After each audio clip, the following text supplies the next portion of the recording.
De kern van de epidemie luidt op basisschool Matthijsje in Jesterstreek. Hoe die besmetting daar kwam is net bekend.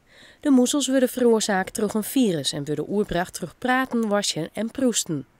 Ook de band van Natasja Wiersma binnen ziek worden. Alle 6.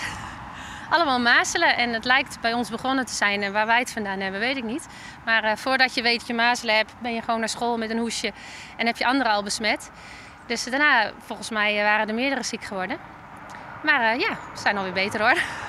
Op basisschool Matthijsje zitten in verhouding een soort band die net inenten binnen.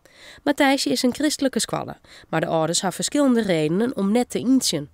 Het kind te krijgen heeft maar twijfels over het vaccin, het leven of betrouwen in de natuur. Ik vind dat ziek zijn wel eens gezond is. Dat je daarna zie je ze weer helemaal verbaasd dat ze kunnen lopen. Bijvoorbeeld, stel de een heeft het ook heel anders dan de ander. En eentje die heel erg koorts had gehad, die zei, oh, ik kan weer staan. En oh, ik vind mijn boterham weer lekker. Ja, dat is toch mooi om mee te maken.